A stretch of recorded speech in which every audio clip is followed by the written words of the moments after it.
ce simple geste.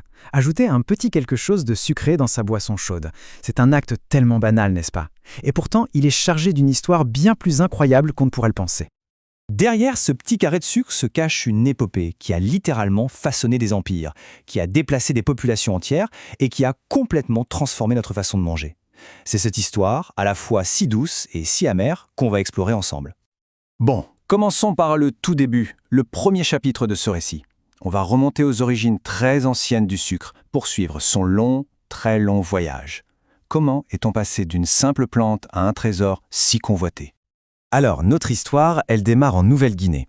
Là-bas, il y a des millénaires, on se contente de mâcher la canne à sucre pour son jus. Et puis hop, direction l'Inde, où il y a une innovation absolument majeure. On apprend à cristalliser ce jus. Ce secret sucré va ensuite voyager grâce aux marchands arabes pour finalement arriver en Europe dans les bagages des croisés. D'ailleurs, petite anecdote sympa, le mot sanskrit pour ces fameux cristaux, c'était kand. Ça dit quelque chose? C'est tout simplement l'ancêtre du mot anglais candy. C'est fou cette connexion à travers les âges. Il faut imaginer un peu la surprise des Européens. Eux, ils connaissaient le miel, bien sûr, mais là, ils découvrent une douceur complètement différente, plus pure, plus intense. Ils vont même la décrire comme une sorte de miel sans abeilles, une substance presque magique.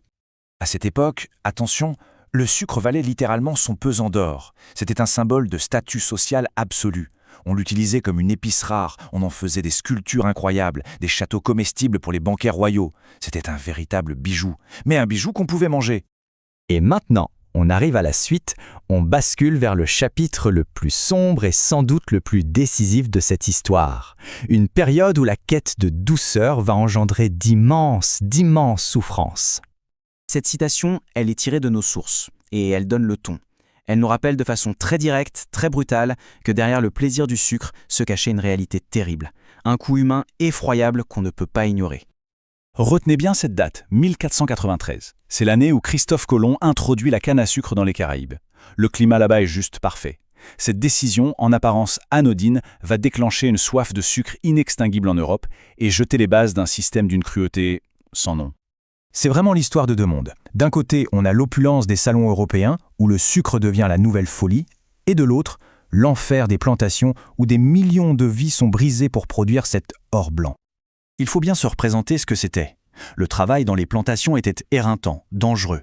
De la coupe des cannes, qui sont coupantes comme des rasoirs, à la chaleur insoutenable des sucreries, chaque étape était un supplice.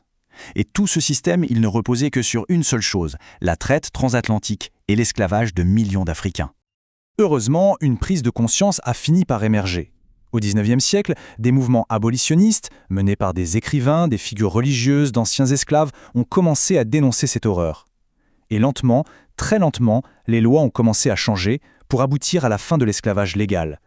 Tout ça nous amène au prochain grand tournant de l'histoire du sucre.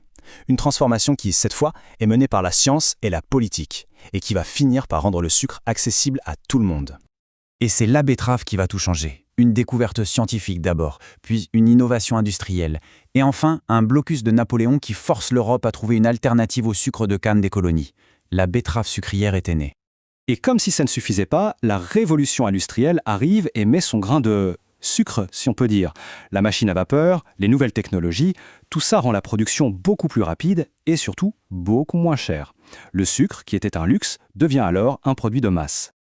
On entre maintenant dans l'ère moderne, une époque où le sucre, ce trésor si rare, est devenu un ingrédient qu'on trouve absolument partout. Et ça vient avec de toutes nouvelles conséquences. Le changement est juste radical. Le sucre quitte les tables des rois pour s'inviter dans toutes les cuisines, même les plus modestes. C'est ce qu'on pourrait appeler la démocratisation de la douceur. Et avec ce sucre bon marché, c'est toute une nouvelle culture du réconfort qui naît. Le thé sucré, les confitures, les biscuits pour le goûter, tous ces petits plaisirs qui deviennent enfin accessibles à tous. Le problème aujourd'hui, c'est que le sucre est un peu un maître du déguisement. On le retrouve caché partout, dans nos sauces, dans le pain, et même dans des produits qu'on pense sains. C'est devenu très difficile de lui échapper.